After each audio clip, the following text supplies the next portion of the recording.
다시. 빡시다. 다시. 지나간 거 어쩌겠노? 인자 녹화되지. 자, 그래서 예수님의 생애 보이는 부분에 대해서 열심히 서술을 해봤습니다. 그죠? 여러분들만 알고 계세요. 네. 어쩌겠노? 네. 자, 하지만 이제 우리가 배우기 시작하는 부분들은 이제 계시의 진리 안에서 우리에게 전달되는 내용입니다. 그리고 그 안에 핵심이 존재를 하는 거죠. 인간이 볼 수 없고 감각할 수 없는 것, 하지만 하느님께서 우리에게 선물해 주신 진리, 그리고 그 안에 바로 부활이라는 게 들어있습니다. 다시 사람이 다시 태어난다. 부활이라는 개념 자체는 그냥 죽었다 깨어난다 정도로 우리가 흔히 이해할 수 있죠. 그 단어 자체의 의미는. 그러나 그런 좀 째째한 의미가 아닙니다. 그렇게 깨어나 봐야 다시 죽겠죠. 부활해서 영원히 살아있다 하는 사람 봤습니까? 없습니다. 심지어는 예수님이 부활시킨 사람들도 있습니다. 예를 들어서 회당장의 딸,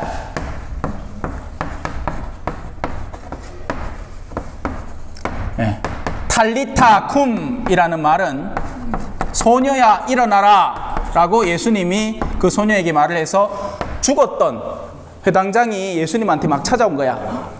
제발 우리 딸 좀 살려주십시오. 알았다 조금만 기다려. 일부러 마치 예수님이 시간을 질질 끌듯이 중간에 막 사건들을 나요. 막 밑에 아랫도리에 피를 막 흘리는 여인이 수년간 의사들을 다 찾아봤는데 아무도 못 고치는 그 병을 저분 옷깃만 스쳐도 알 수 있잖아 해가 옷깃만 쓱 스쳤더니만 멈추는 게 느껴졌어.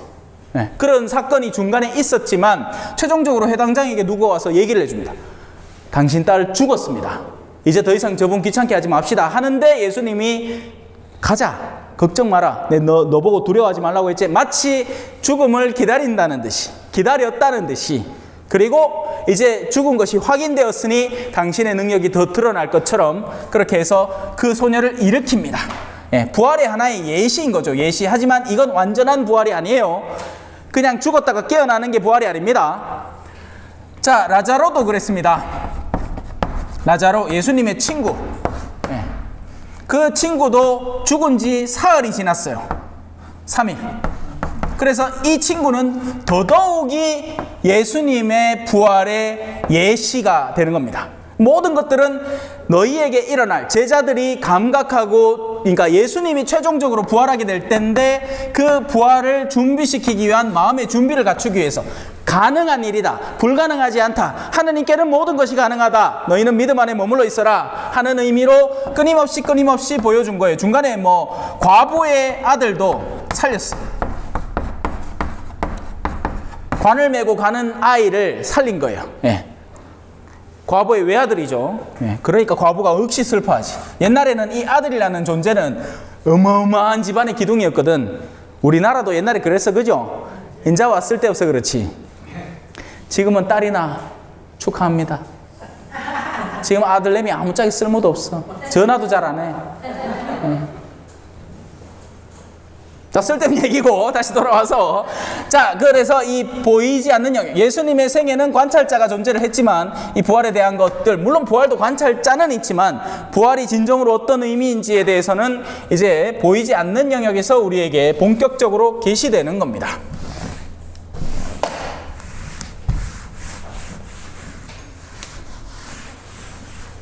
그래서 예수 그리스도께서 저승이라고 표현을 해놨습니다. 자, 저승이라는 영역은 사람이 죽고 난 뒤에 처해지게 되는 현실을 묘사를 합니다. 가톨릭 교회는 어떤 것을 서술을 하느냐? 개신교회는 두 개밖에 없습니다. 간단해요. 둘 중에 하나입니다. 천국. 다른 하나 뭐게요? 지옥. 그렇죠. 하늘의 나라, 땅의 깜빵이라는 뜻입니다. 하지만 천주교는 하나 더 있습니다. 연옥.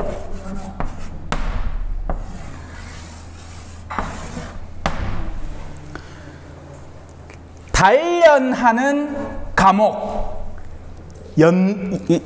훈련한다, 단련한다. 그때 쓰이는 그 연. 그래서 거기에 갇히지만, 괴로움이 존재를 하지만 그 괴로움은 뭘 품고 있겠다? 희망을 항상 품고 있습니다. 그러면 여기에는 괴로움인데 같은 괴로움의 급이라서 옥이라는 단어 안에 그 괴로움들이 포함되어 있는데 여기는 뭐가 다르겠죠? 이게 있다 없다? 없다. 희망이 없다. 여기는 희망이 있다.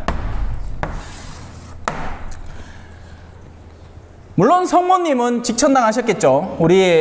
그래서 이 그러니까 죽음 이후의 세계, 죽음이라는 단계를 거치기 전에를 우리는 이제 내세라고 표현을 하고, 이 죽음 이후의 세계에서 우리 가톨릭 교회 안에서는 세계로 갈린다는 것을 우리에게 가르침으로 선물해 주는 겁니다. 자, 그러면 이런 근거는 어디 있느냐? 개신교는 무조건 성경이에요. 성경 안에는 분명히 묘사가 됩니다. 뭐? 하느님의 나라와 영원한 죽음의 나라. 특히나 이 지옥에 대한 묘사는 생생하게 표현이 됩니다. 거기에는 구더기도 죽지 않고 불도 꺼지지 않는다. 다만 무엇이 구더기고 무엇이 불인지에 대한 이해는 우리가 알고 있는 구더기가 아니고 우리가 알고 있는 불이 아닙니다.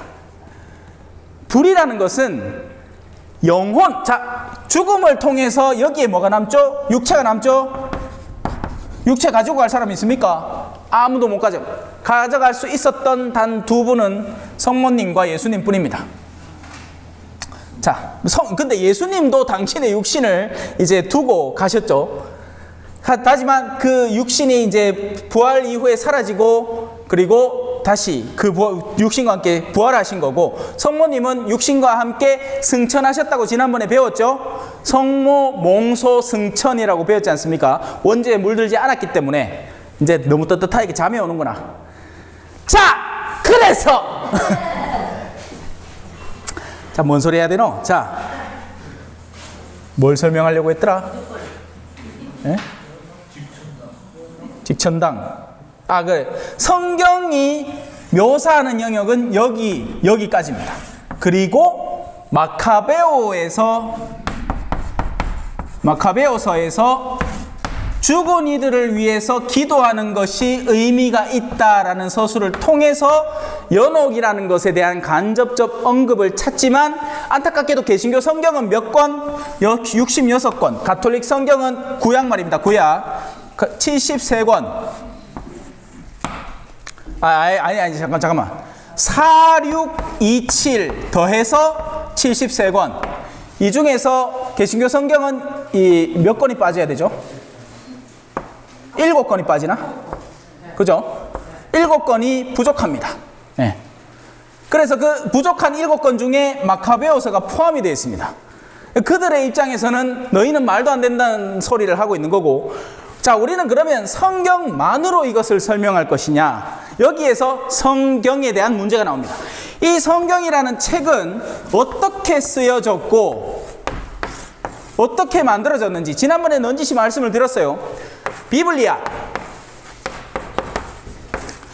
파피루스라는 말, 비블리아라는 말들은 책들이라는 뜻입니다. 이게 한 권의 책이 아니라는 거예요. 아까도 제가 복음서 몇 권이라고 했죠? 4권짜리 책입니다. 복음서, 사복음서는 4개의 책이에요. 그리고 그 뒤에 서간들은 훨씬 더 많죠. 구약은 더욱더 많습니다. 그죠? 이렇게 많아요. 이렇게 73권이 되는 책이란 말이에요.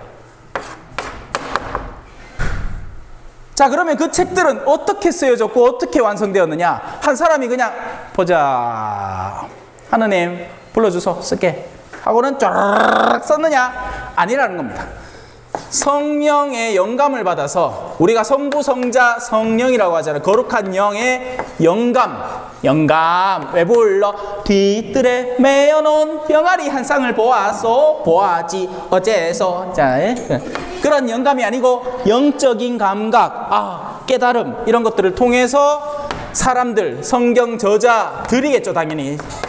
수많은 사람들에게 영감을 줘서 그들이 하나씩 둘씩 쓴 것들이 엄청나게 많은 책인데, 이것만 썼겠어요? 아니겠죠? 엄청나게 많이 썼습니다. 저는 예를 들어서 책을 쓰지는 않지만 제가 지금 여러분에게 가르치고 있고 제가 하고 있는 사목의 활동 속에는 뭐가 있을까요? 성령의 영감이 있겠죠.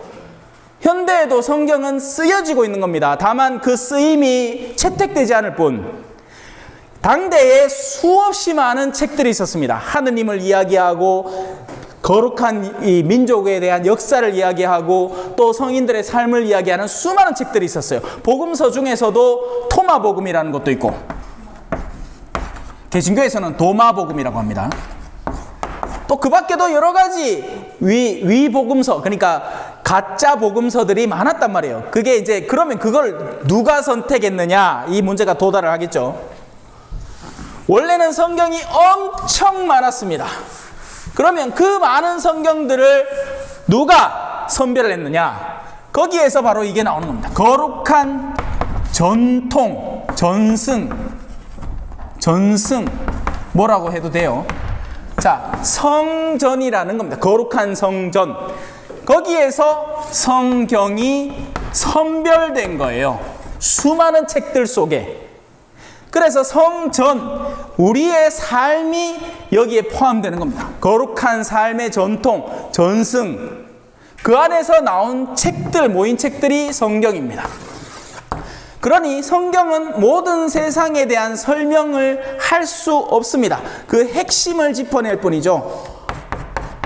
핵심을 담고 있고 흐트러지지 않도록 모아주는 역할을 하죠. 예를 들면 이런 겁니다. 자, 오늘 제가 수업을 했잖아요.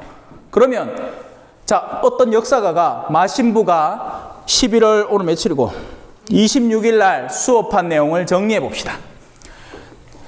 자, 카메라를 끈 상태에서 몇 분을 진행했고 그 안에서 뭐 사복음서도 얘기하고 여러 가지 얘기를 했는데 그것은 담기지 않았다. 그 담기기 시작함부터는 이 비디오 유튜브 겸손기도 신부를 보면 될 것이나, 그러나 내가 여기 기록을 남기되 부활을 열심히 설명을 하면서 성경과 성전에 대한 이야기도 좀 나누고 그런 것들을 다채롭게 노래도 하고 춤도 춰가면서 했다. 그러나 제가 무슨 노래를 했는지, 어떻게 했는지, 언제 했는지, 중간에 물을 마셨는지 안 마셨는지 절대로 안 적히죠. 적을 이유가 없죠, 그죠? 그러나 실제 일어났던 사건은 훨씬 다채롭고 복잡합니다. 그리고 이런 내용은 복음서의 마지막 부분에도 이 모든 예수님의 생애를 책으로 담으려면 이 세상의 모든 책을 다 써도 안 될 것이다. 이렇게 얘기를 하는 겁니다. 그러니 이 성전이라는 것의 중요도를 절대로 무시하고 넘어갈 수가 없습니다. 사실 개신교는 가톨릭의 오랜 역사 속에서 나 너거 싫어 하고 나온 거죠. 그래서 걔들의 설명은 이렇습니다. 원래 교회 뿌리가 있고 거기서 쭉 나오다가 썩었다 이거야. 종교개혁 시기부터 가톨릭은 막 문디 다 됐다. 막 엉뚱하게 막 돈이나 밝히고 막 그래. 그러니까 우리가 여기 슉 저 붙었다. 그러고 새나무가 이제 형성이 됐다. 라는 거예요. 이게 성립될까요? 왜? 지금 또 썩고 있거든. 옛날에 가톨릭 썩었는 거 저리 가라 할 정도로 또 썩고 있거든요. 그러면 어떻게 해야 돼? 또 저 붙여야 되는 거예요. 맞겠죠? 지금 썩었으니까. 그런데 생겨나는 거예요, 실제로. 한번 분리되기 시작해. 분리를 정당화 시켜버렸으니 옛날 교회 없다. 원래 옛날에 가톨릭이었어요, 이거 전부 다. 그네들은 다 이걸 자기 걸로 취해버리려고 합니다. 아우구스티누스 성인도 옛날 가톨릭이었고, 뭐도 가톨릭, 심지어 루터라는 인물조차도 수사 신부님이었어요. 그래서 루터한테 물어보면 성모님 사랑해. 근데 그 뒤로 나온 개신교의 분파들은 이제 막 성모님 욕도 하고 가톨릭 욕도 하고 막 엉망진창으로 가는 거예요. 여기서 또 갈라져. 또 갈라져. 얘는 얘대로 또 갈라져. 얘는 얘대로 또 갈라져. 한국에 들어왔어. 한국은 뭘로 들어왔을까요? 미국을 건너서 들어왔습니다. 미국의 청교도들이 한국에 들어온 거죠. 그래서 담배도 안 하고 술도 안 하는 거예요. 특별히. 근데 그것도 웃겨. 또 갈라져. 이 갈라짐의 이유가 뭐냐? 옛날에는 신학적인 해석의 이유로 갈라졌어. 우리는 교황의 무료성, 교황의 오류가 없다는 거 못 믿겠다. 뭐 이런저런 이유로 쭉쭉 처음에는 신학적으로 갈라지다가 나중에는 야스쿠니 신사참배 하나마나 이런 걸로 한국에서 개신교가 갈라지는 거예요. 그 갈라진 게 몇 개냐? 200종파로 갈라집니다. 200개 교회가 아니라. 그래서 온 천지에 네온 사인에 이 십자가 있는 거예요. 하지만 가톨릭은 상처가 있지만 회복해 나가는 겁니다. 그 나무에는 다 옹이가 있죠. 그렇게 해서 하나의 나무로. 그래, 저는 볼리비아에서 사목하다가 한국에 와도 되고, 한국에 있다가 미국 가도 되고, 미국에 있다가 나를 중국에 보내면 중국 가서도 할 수 있고. 왜? 가톨릭은 하나니까. 여러분들이 그래서 유럽교회 가서 어느 성당에 가서 미사를 드리더라도 말은 못하겠지만 미사의 구조, 미사의 기본 구조와 미사의 전례, 그날의 복음의 의미는 다 똑같게 되는 겁니다. 그래서 죽음 이후의 세계를 지금 설명하다가 성전으로 들어왔습니다. 왜? 성경에서만 그 근거점을 찾으면 없기 때문에 그래요. 성전은 뭐냐? 지난번에 왜 이 흠숭지례, 상경지례, 하나 더 있습니다. 공경지례, 하느님, 성모님, 성인. 자, 이 성인들의 무수히 많은 증언들이 우리 가톨릭 교회에는 깔려 있는 겁니다. 그들이 직접 여러 가지를 체험을 합니다. 그리고 그 체험 속에서도 연옥에 대한 교리는 확고합니다. 사람이 온전히 순수한 상태면 천국에 갈 수 있습니다. 확률이 어떨까요? 거의 드물겠죠. 여러분들의 영혼 속에는 알게 모르게 습성들이 있습니다. 그래서 죄를 짓지 않더라도 죄에 기우는 경향이 있죠. 그런 것들이 회복되어 나가야 나중에 하늘나라 갔는데 아직도 섹스가 그립고 뭐 넘거 갖고 싶고 넘 후드를 패고 싶고 이게 하늘나라겠습니까? 세상이나 뭐가 다르노? 하늘나라에 들어가려면 완전히 이 해결된 그런 잡다한 욕구들이 온전히 해소된 상태로 들어가야 되는데 그 시간, 그 상태를 극복해내는 게 연옥의 단계란 말이죠. 그래서 이 연옥 영혼들을 위해서 지금의 교회는 기도를 합니다. 그래서 서로 돕는 거예요. 천국에 있는 성인들은 지상교회. 그래서 교회는 총 몇 개? 3개가 있습니다. 지상에 우리가 지금 살고 있는 우리들이 바로 지상교회를 형성을 하고, 연옥에도 하느님을 믿고 따르는 이들이 연옥교회를, 그리고 천국 성인들의 완성된 교회, 이 3개의 교회가 서로 돕는 겁니다. 물론 이런 거지. 이제 천국은 O형이지, O형. 그래서 요 기도 줘도 되고 요 기도 줘도 돼. 연옥은 무슨 형? AB형이라. 야들은 기도를 받기만 해야 돼. 지상의 연옥은 A형과 B형이 뒤섞여 있어. 그래서 O형한테서는 받지만 AB형한테 줄 수 있습니다. 그죠? 이건 농담입니다. 근데 기도를, 지상에 있는 우리가 연옥 영혼들을 위해서 기도할 수 있는 겁니다. 그래서 가끔씩 미사 왔을 때, 미사 초반에 신부님이, 자, 오늘 세상을 떠난 누구누구를 위해서 기도하겠습니다 하는 게 바로 지상에 있는 자녀들이 혹은 지상에 있는 친지나 친구들이 연옥에 가 있을 누군가에게 자기가 지금 드리고 있는 미사에서 얻어질 은총을 선물해 주는 겁니다. 예. 이해되셨죠? 자, 바로 이 성인들이 바로 이 연옥에 대한 증언을 엄청 많이 했습니다. 예. 그래요. 심지어는 이 지옥도 직접 체험을 하고 우리에게 서술을 하는 케이스도 있습니다. 예. 이건 이제 파우스티나 수녀님이 대표적인 경우인데요. 나중에 이걸 세례명으로 해도 됩니다. 참 좋은 분이에요.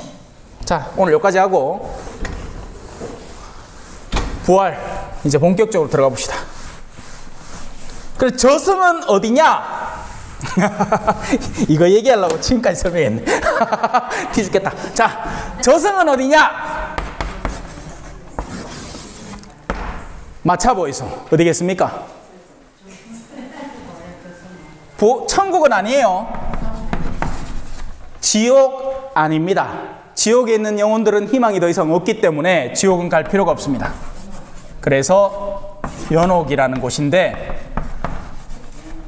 특별히 옛날에는 연옥 가운데에서도 고대 성인들이 모이는 장소라고 해서 고성소라고 불렀던 것이고, 죄가 없는 무죄한, 그러니까 본죄, 죄에는 두 가지 종류가 있거든요. 원죄가 있고, 이거 원죄 지난번에 설명드렸습니다. 아담과 이브가 선악과 따먹고 지은, 그래서 그 선악과의 죄의 영향력이 파생되어 있는, 누구든지 태어나면 처음부터 나 하느님 너무 보고 싶어요 하지 않고, 나 어떻게 하면 내가 이쁘게 꾸밀까, 어떻게 하면 맛있는 거 먹을까, 왜 내 기저귀 안 갈아주지, 와 하는 그런 죄의 경향들, 어떤 때는 애기도 때를 씁니다. 필요 이상으로. 그런 죄의 경향들 속에서 살아가는 죄가 세례라는 것을 통해서 사라지죠. 그리고 원죄와 더불어서 본죄가 있습니다. 이때부터는 자신의 자유의지로 직접적인 죄의 경향을 지어내고 발생시키고, 그 죄로 인해서 악이 생겨나게 되는 거예요. 그릇된 선택으로 하지 말라 했는데 자기가 알면서도 하는 거야. 그게 바로 본죄입니다. 네.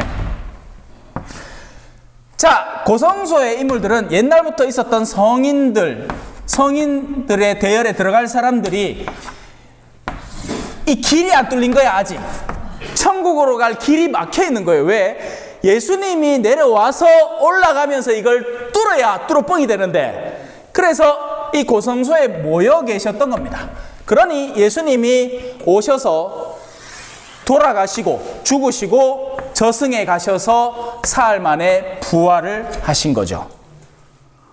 그냥 대충 그냥 머릿속에 그림만 그려 놓으세요. 이런 거 자세하게 알 필요도 없습니다. 지금 있는 신자들 아무도 몰라요, 솔직히.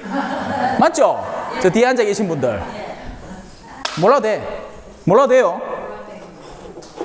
다만 이런 개념들만 보면 됩니다. 아, 천주교에는 연옥이라는 개념이 있고 그 영혼들을 위해서 기도할 수 있겠구나. 아, 하나 빠졌다, 하나. 그래서 고성소를 설명하기 위해서 이걸 얘기를 했고요. 그게 저승인 겁니다. 예수님과 함께 손잡고 갈 수 있는, 그래서 아마 그 시기에 이건 상상이에요. 여기서부터는 상상입니다. 연옥에 있는 모든 영혼들이 당시에 예수님의 부활의 은총을 같이 입어서 갔지 않겠나. 그러니까 왜 우리 광복절 사명 같은 거 있잖아요. 그런 개념으로 추상해 볼 수 있는데, 이건 신학적으로 정확한 건 아니에요. 그러지 않을까 생각하는 겁니다.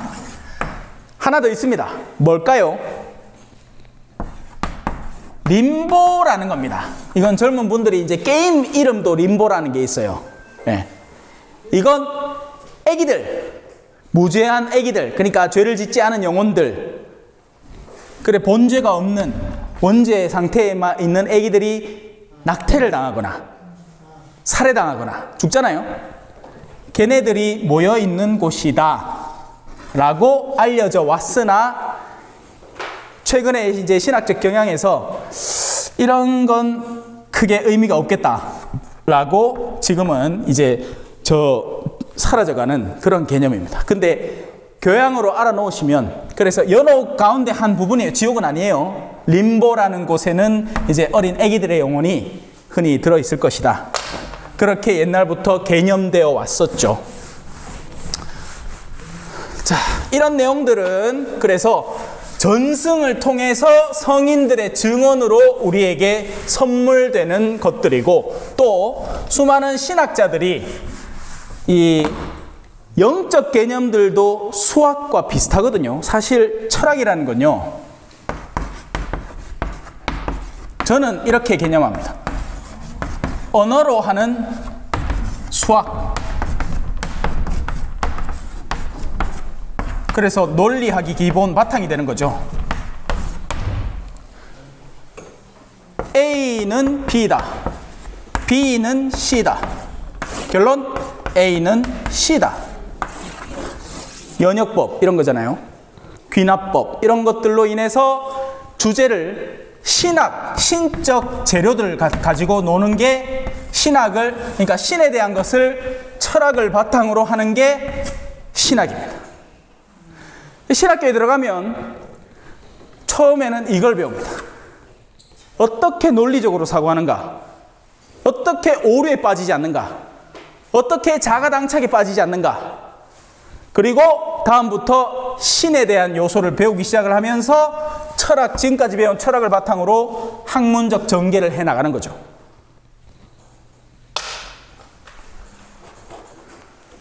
참 딴교리반 가면 이런 거 안 가르칩니다. 딴교리반 가면 여러분들이 숙제가 많아. 뭐 앉아가 읽어야 되고 써야 되고 뭐 그냥 영화 봐야 되고 뭐 여 오면 그냥 관찰하면 되죠. 앞에서 열심히 지키는 신부님을. 자, 이제 본문으로 한번 들어가 봅시다. 사도신경의 5번째 구절은 예수님께서 부활로 죽음을 이기셨다는 것을 가르쳐 줍니다. 다시 살아나시니 죽음이 극복되겠죠. 예. 자, 여기에 사실은 우리 신앙의 핵심이 달려 있습니다. 이 수많은 사람들의 움직이는 원동력은 뭘까요? 여러분들 스스로 한번 생각해 보세요. 나는 도대체 무엇 때문에 살아갈까? 라는 것을 할 때 몇 가지 없습니다. 한 사람이 왜 살아가느냐?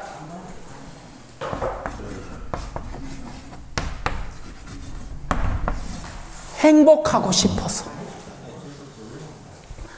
그 반대편에 뭐가 있을까요? 불행을 피하고 싶어서. 이 둘 중에 하나라. 나를 행복해지게 하니까 움직이고, 나를 불행하게 만드니까 도망가고 싶고, 이래서 사람의 움직임이, 삶이 진행이 됩니다. 맞죠? 모든 영화들은, 우리가 볼 수 있는 할리우드의 모든 영화들은 뭔가 주인공이 움직일 때 요게 깔려 있습니다. 뭐 안 하면 죽으니까. 나쁜 놈들이 와서 우리 가족을 죽여버렸으니까. 내가 지금 활동을 안 하면 누가 따라와서 그냥 죽여버리니까. 영화 시작했는데 주인공이 땅 총 맞고 죽고 그러면 3초 만에 영화 끝나. 죽인다는 위협 속에서 도망쳐야 되니까 여기로 도망치고 저기로 도망치고, 누가 사기를 쳤는데 뭐 내가 어디 가방을 주웠는데 가방 안에 돈이 엄청 많은데 그냥 들고 갖고 은행에 입금하고 끝나버리면 안 되잖아. 누군가는 그 돈을 찾고 그 돈 찾기만 해봐라, 그 놈 그 들고 도망가는 놈 죽여버린다 하니까 영화가 이제 서술이 되는 거예요. 그래서 모든 불행의 저변에는 죽음이 있습니다. 천주교 신자의 재밌는 점이 이거죠. 죽음을 극복한 사람들이에요. 물론 지금 여러분에게는 말도 안 되는 개념일 뿐입니다. 네. 그래서 이런 과정 중에 절대적으로 필요한 게 믿음을 형성시켜 나가는 거죠. 세례를 받으면 자동이 아닙니다. 착각하지 마세요. 세례 받는다고 해서 절로 믿음이 땅 생겨가지고 죽음이 땅 극복되느냐? 절대로 그렇지 않습니다. 믿음이라는 건 서서히 쌓여가는 막 물방울이 똑똑 하나씩 떨어지듯이 하루하루 하느님께 충실한 삶을 살면서 죽음의 현실에 살고 있는 사람들을 관찰하면서 죽음을 극복한 이들의 삶도 동시에 관찰을 하면서 나 스스로의 자발적인 결정으로 믿음을 서서히 형성시켜 나가 채울 때 비로소 나 자신의 죽음도 극복되고 우리는 부활을 만나게 되는 거죠. 누구나 외로울 때에 눈을 들어 하늘 보라, 살아계신 주님. 이 그 노래 제목이 부활을 만나리라 라는 거예요. 그래서 세상 사람들, 여전히 죽음에 속해 있는 사람들이 바라보기에는 이 사람들 정신 나간 사람들입니다. 또라이들이에요. 아니 여기에서 지금 도망친다고 바쁜데, 먹고 산다고 바쁘고 생존한다고 바쁜데 뭔 놈 부활한다고 주일마다 그 자야 되고 놀아야 되는 시기에 조금이라도 이 삶의 쾌감, 행복에 참된 행복 따위는 뭐 의미 없는 거고, 영원 하느님의 행복 그런 거 없잖아. 하느님을 안 믿는데 뭐 하느님의 행복이 어디 있어. 우리의 행복은 불행을 조금이라도 낮춰줄 쾌락을 추구하는 거다. 온갖 술, 뭐 섹스, 뭐 돈, 뭐 이런 것에 빠져 사는 쾌락들이 우리 삶의 종점이다. 그래서 이것만 그냥 추구하고 불행만 피하기도 바쁜데 뭔 놈 믿음으로 부활을 추구한다는 거냐? 그래서 믿는다고 하는 사람들 속에서도 아직 이 믿음이 없는 사람들이 많고 영원한 부활에 대한 감각이 존재하지 않는 이들도 많습니다. 그러니 여러분들이 나중에 세례를 받아 신자가 된다 하더라도 속지 마시라고요. 그런 헛된 관념에 빠져 살아가는 신앙인들의 모범을 따라가지 마시라는 겁니다. 그건 진짜 신앙의 삶이 아니니까요. 세례를 받는다고 해서 바로 믿음이 형성되느냐? 그럼 여러분도 그래야 돼요. 그렇게 될 것 같아요? 아니겠죠? 아니란 말입니다. 그렇게 안 된단 말이에요. 신기하게 그렇게 되는 사람도 있습니다. 정말 세례를 받으면서 내가 무엇을 받는지를 올바로 인식을 하고 하느님이라는 분에 대한 감각을 일깨워서 그래, 맞아. 사람은 진짜 행복, 참된 행복을 추구해야 돼. 그러면서 세례 받으면서부터 이게 아주 충만히 차오르는 사람이 있는가 하면 세례를 비록 받았지만 원래 이 동네는 어릴 때 세례 다 받았거든. 와, 세례 받으면 얻는 게 많아. 세례 받으면 밀가루도 주지, 분유가루도 주지, 옥수수 가루도 주지, 뭐 신발도 낡은 거지만 구호품이라고 갖다 주지, 막 이랬으니까 옛날에 세례 다 받았단 말이야. 근데 그래 지금 다 냉담이라는 걸 하잖아요. 다 쉬는 거예요. 그냥 갖다. 그게 다 무슨 소용이냐고. 인자 안 주는데 뭐. 인자 성당 가봐야 그냥 한 달에 한 번 밥이나 주지 뭐. 예비자 요리방 가면 그래도 먹을 걸 좀 준다마는 오늘 빵도 주고. 하지만 이게 영원하지 않으니 재미없단 말입니다. 세상에서 쾌락을 좀 선물해 주면 내가 가겠는데 그거 아니란 말이야. 그러니까 부활에 닿지 못한 신앙적 삶을 살아가는 거죠. 적어도 여기 계신 여러분들은 달라야 한단 말입니다. 왜? 이 가르치는 교리 교사가 사제고 그리고 여러분에게 신앙의 핵심과 본질에 대한 설명을 하려고 가진 애를 쓰고 있으니까요. 그만큼 부활이 핵심입니다. 부활. 진정한 부활. 그 부활은 어떤 의미냐? 우리는 더 이상 죽지 않는다는 거예요. 안 죽느냐? 죽죠. 다만 죽음은 두 가지 의미를 갖고 있습니다. 첫째,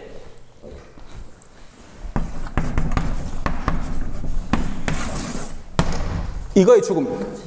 육체는 언젠가 반드시 죽습니다. 이건 피할 수 없는 사실이에요. 하지만 영혼도 죽고 살 수 있습니다. 이게 아이러니컬한 게 재밌는 게 여기 있죠. 육체가 살아있어. 육체 쌩쌩해. 그런데 영혼이 깨꼬닥. 영혼이 죽은 상태로 육체가 건강하게 살아있는 사람들이에요. 그러니 이 사람들 뭘 추구하겠어요? 영혼은 하느님을 찾습니다. 영혼은 초월적인 감각과 초월적인 행복감, 초월적인 충만감을 찾아요. 그래서 영혼이 살아있는 사람은 손해를 보더라도 영혼의 충만을 위해서 헌신할 수 있는 사람으로 변모합니다. 근데 이 영혼이 죽은 채 육체만 살아있는 사람에게 남은 쾌감이 뭐요? 육체적 쾌락인 거죠. 그래서 이들은 성당에서 봉사를 해도 누가 박수를 쳐주면 그걸로 기쁨 삼아 봉사를 하지, 봉사를 하다가 섭섭한 일이 생긴다, 당장 때려치웁니다. 왜 해 그 봉사를 내가? 욕먹어가면서. 본당신부 내가 왜 해? 신자들 내 욕한대. 물론 그렇지 않지. 자, 그만큼 가톨릭 신앙의 핵심이 뭐냐라고 누가 묻잖아요. 이렇게 대답해야 됩니다. 부활입니다. 부활은 여러분에게 무엇을 약속합니까? 영원한 생명을 약속합니다. 그 말의 반대는 죽음을 극복하게 해줍니다. 그리고 그 죽음의 극복은 육체가 산다는 게 아닙니다. 육체는 반드시 죽어요. 살아있는 영혼이 형성되어 간다는 이야기입니다. 이해되셨죠? 이것만큼은 이해를 하고 세례를 받아야 됩니다. 이해는 해야 돼. 그것도 이해 못하고 세례를 받으면 안 돼요. 네. 자, 이제 다시 본론으로 들어갑시다. 본론 읽고 오늘 전례력 하려고 했는데 그럴 시간이 없습니다. 예수님께서 돌아가시고 저승에 가셨다는 것은 무슨 뜻인가요? 두 가지를 의미합니다. 첫째, 예수님께서 실제로 돌아가셨다, 죽었다는 말입니다. 그분의 죽음은 실제였고 그런 척하는 일이 아니었습니다. 예수님께서는 죽음의 가장 낮고 어두운 곳에 내려가셨습니다. 그래야 그 가장 낮고 어두운 곳에 있는 사람들의 손을 잡고 올라갈 수 있죠. 그래서 아까 제가 농담처럼 얘기했지만 예수님께서 연옥에 가셨을 때 가장 낮은 곳에 있던 연옥 영혼의 손을 잡고 함께 올라가실 가능성을 교회는 직감하고 있는 겁니다. 둘째, 예수님께서는 죽음을 통해서 그분이 돌아가시기 전에 죽어서 구원자가 오시기를 간절히 바라온 모든 이들에게 해방의 기쁜 소식을 전해주셨다는 것입니다. 그게 아까 고성소에 있던 성인들 얘기예요. 예수 그리스도의 부활은 무엇인가요? 예수님의 부활은, 자, 그 다음 줄에 이제 볼펜 있으면 줄 쫙 꺼놓으세요. 예수님의 부활은 우리 그리스도교 신앙의 기초입니다. 그래서, 자, 성당 같이 뭐 가르쳐 주드노? 가마, 한마디만 하면 됩니다. 부활한단다. 우리 안 죽는단다. 그리고 조금 더, 그거 갖고는 설명이 안 되는데 좀 더 설명해 줄래? 안 죽기 때문에 순환도 극복할 수 있고, 순환을 딴 말로 바꾸면 고통이죠. 세상에서 고통받음에 대해서 사람들은 극복을 못합니다. 그래서 고통을 피하려고 오히려 어떻게 하죠? 자살을 하죠. 하지만 우리는 절대 그래서 이걸 허락하지 않습니다. 물론 그런다고 천주교 신자가 자살 안 한다는 얘기는 아니에요. 네. 한 사람 있습니다. 안타깝죠. 하지만 원칙적으로 진짜 우리가 부활을 신앙한다면 고통을 극복해 나가는 삶을 삽니다. 그래서 순환을 극복할 수 있다. 순환 다음에 뭐가 오겠죠? 부활하려면 전제 조건이 하나 필요합니다. 죽어야 돼요. 그래서 이 죽음도 극복하고 살 수 있다. 죽음을 극복했다고 죽음에 뒤따르는 고통들을 무조건 이겨낸다는 건 아닙니다. 제가 죽을 고비를 넘겨본 적이 있거든요. 급성간염, 볼리비아에서 급성간염 뒷걸리갖고 막 딸꾹질을 있잖아요. 급성간염에 걸리면 말 그대로 그 우리 말 중에 이런 말, 간이 배 밖에 나왔다 이런 말 있죠. 간이 띵띵 붓습니다. 간이 부으면 안에 이런 복말 건드리나 봐. 그러니까 밤새도록 이렇게 하고 있는 거야. 그리고는 의사가 나를 보더니 방 안에 일단 눕혀놨어. 그리고는 나중에 이야기를 해요. 나 당신 죽을 줄 알았다고. 오늘 못 넘기고 죽을 줄 알았다고. 근데 살아났는 게야. 아파요. 몸이 아프면 막 딴 정신도 차리기 힘들고 막 진짜 죽을 것 같아. 근데 가장 근원적인 내면에는 평안함이 있었습니다. 왜? 이 다음 단계가 뭔지를 아니까.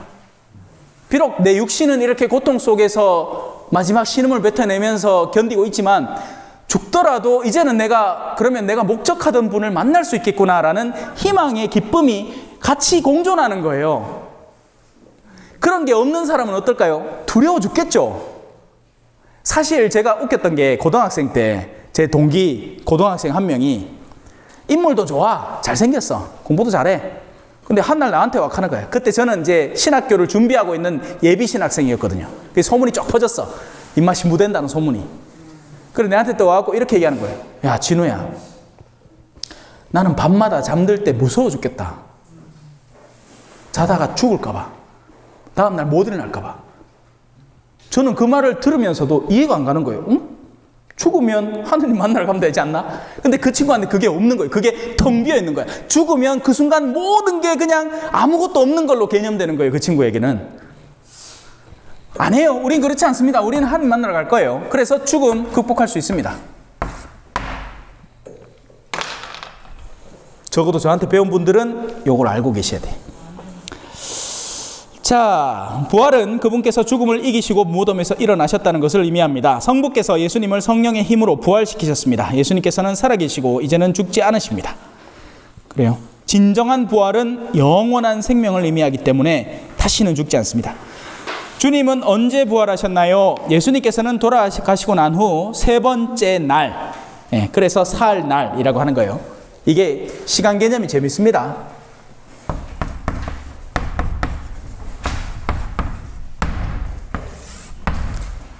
금요일 날 돌아가셨어요. 그래서 첫 번째 날, 토요일, 두 번째 날, 주일, 세 번째 날. 그래서 사흘입니다. 사흘. 네 번째 날은 나흘이죠. 사흘 아닙니다. 그래서 요 사흘 날에 부활하셨기 때문에, 그래서 우리는 이 날을 일요일이라고 부르지 않고 주님의 날이다 해서 주일이라고 부릅니다. 예수님께서는 금요일 오후에 십자가에서 돌아가셨습니다. 주일은 한 주의 첫 번째 날입니다. 그래서 달력이 일, 월, 화, 수, 목, 금, 토 이렇게 되어 있는 거예요. 옛날에는 월, 화, 수, 목, 금, 토, 일이었어요. 그래서 잠깐만. 아니다. 그래, 옛날부터 일요일이 시작한 날입니다. 우리 태양역에서는.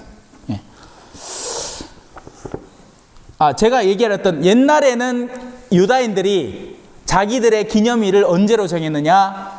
토요일이 자기들의 쉬는 날이었어요. 그래서 지금도 안식교, 제7일 안식교라는 곳에서는 이날 뭔가를 해야 된다 하고 우기고 있는 겁니다. 근데 우리는 그게 아닌 거죠. 우리 개념 자체는 금, 토, 일, 주님이 부활하신 날이기 때문에 일요일에 미사를, 교중 미사를 원래 드리는 거예요. 자, 복음사가 복음을 적은 사람이에요. 여기에서 사자는 또 다른 겁니다. 필사하다 뭐 이런 거 할 때 사자예요. 복음을 적은 분들은 예수님의 부활에 대해서 어떻게 알려주나요? 복음사가는 주간 첫날 주일 이른 새벽에 여자들이 그리스도의 몸에 향유를 바르기 위해 그분의 무덤으로 갔다고 전합니다. 그리고 큰 돌이 치워져 있고 수인은 바닥에 놓여 있으며 무덤은 비어 있었다고 합니다. 그래서 그분께서 부활하셨다는 것을 깨닫고 사도들에게 그 기쁜 소식을 전하러 갔습니다. 무덤이 비어 있었다는 것과 수의가 바닥에 놓여 있었다는 것이 주님 부활을 믿기 위한 과학적 근거인가요? 아닙니다. 우리는 과학적으로 증명할 필요가 없어요. 그러한 사실이 과학적 근거가 되지는 않습니다. 다만 예수님의 부활에 대한 소식을 믿고 받아들이도록 초대하는 표시입니다. 그러면 무엇이 부활을 증명하나요? 라고 만약에 저한테 묻는다면 사람마다 의견이 다양할 거예요. 이건 제 개인적인 여러분들의 교리교사의 의견입니다. 예수님의 부활 직전까지 제자들은 두려움에 사정없이 사로잡혀 있었습니다. 왜? 죽을까 봐. 근데 이 사람들이 집단 광기와 같은 모습을 드러냅니다. 어느 순간부터 자기들이 안 죽는데, 그러면서 죽인다고 위협을 해도 실제로 죽여도 그 죽음을 끌어안아 버린 거예요. 도대체 그 힘이 어디에서 나왔느냐? 저는 부활 말고는 이걸 설명할 방법이 없다고 생각합니다. 두 가지 설명인 거죠. 전부 다 미쳤다. 똑같이. 아니면 부활에 대한 신앙이 그들의 내면을 확고하게 자리 잡게 되었다. 둘 중에 하나예요. 뭐에 손을 들어줄까요? 저는 후자입니다. 왜? 전체가 똑같이 미치기는 쉽지 않거든요.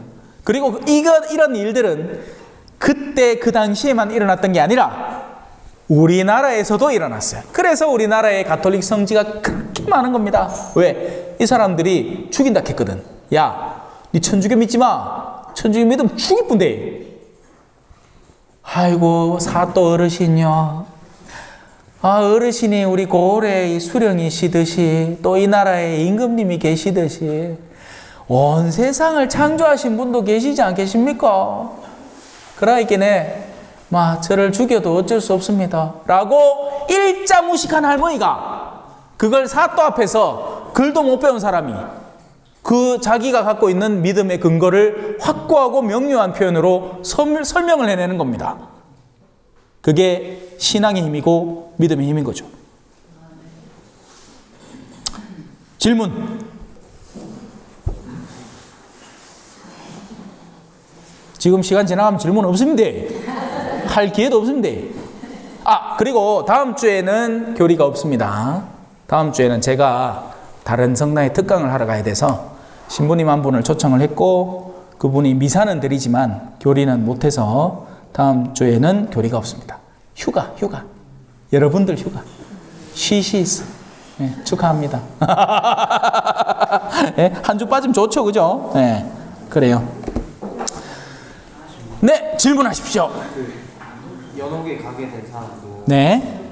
반대로 지옥으로도 갈 수가 있나요? 연옥에 가게 된 사람이 지옥에 빠질 가능성은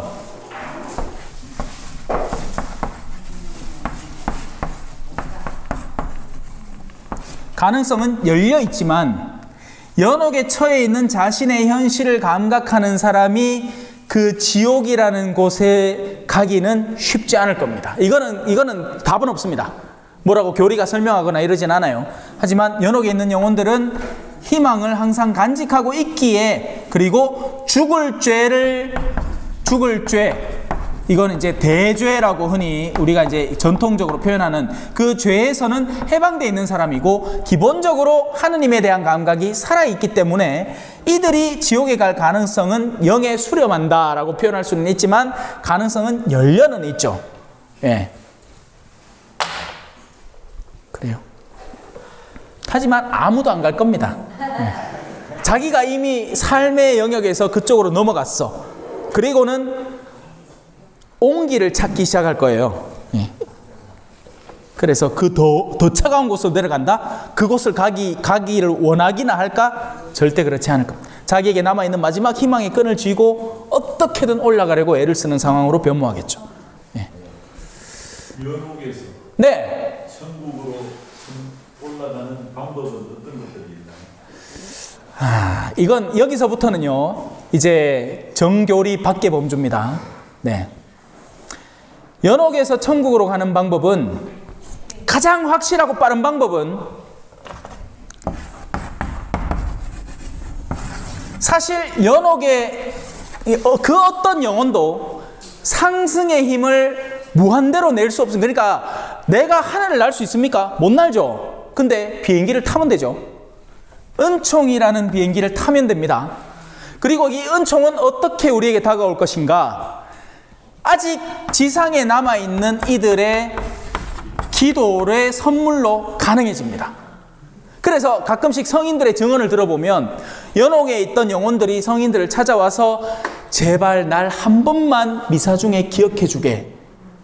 나에게 남아있는 이 연옥의 짐들이 떨쳐지기 위해서는 당신의 기도가 절실한데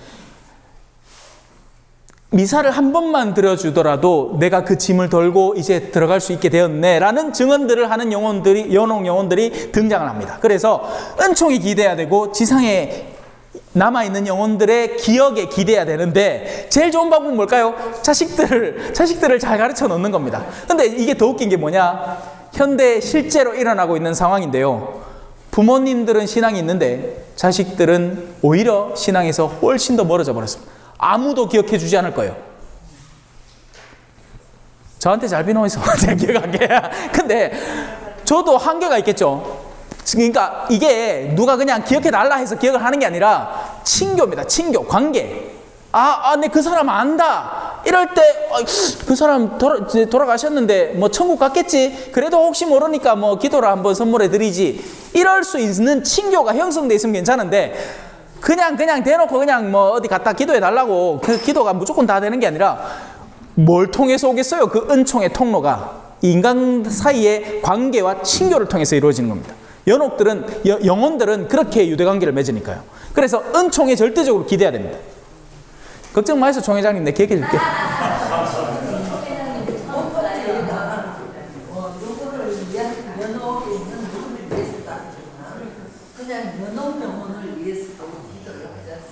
그러면 그 주인을 찾아갑니다. 모든 은총은, 이게 제 말이 아니라 성경에서 나오는 말인데요. 하늘에서 비가 내리면 아무 목적 없이 땅에 떨어지지 않고 그 원하는 곳을 찾아가서 반드시 임무를 완수하듯이 우리가 하는 기도들, 그게 그냥 내가 오늘 연옥 영혼들을 위해서 기도하잖아요. 그러면 그게 이제 연옥교회에 선물되고 가는 거죠. 근데 이 부분은 지금 뭐 너무 이렇게 쉽게 함부로 얘기할 건 아니고, 그리고 우리가 지금 가지 않은 영역에 대해서 얘기하는, 너무 그렇게 빠져드는 건 큰 의미는 없습니다. 차라리 지금 우리가 살아있는 동안, 내가 뭔가를 할 수 있는 동안 선행을 한번 하고, 누구를 방문을 하고, 전화라도 한번 드리고, 뭐 독거노인이라도 한번 찾아뵙는 게 100배 1000배 낫습니다. 우리가 건드릴 수 없는 추상적인 영역을 어쩔까요 저쩔까요 하는 것보다는, 자, 이제 마치겠습니다. 성부와 성자와 성령의 이름으로 아멘. 영광이 성부와 성자와 성령께 처음과 같이 이제와 항상 영원히 아멘. 성부와 성자와 성령의 이름으로 아멘. 수고하셨습니다.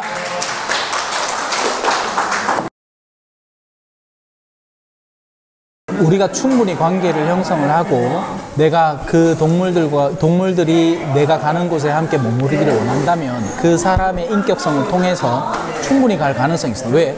내가 하늘나라에 가서 너무나 그립고 보고 싶은 어떤 존재가, 무죄한 존재가 있다면 그걸 하느님이 그냥 없애버리시지는 않을 거예요. 그러니 충분히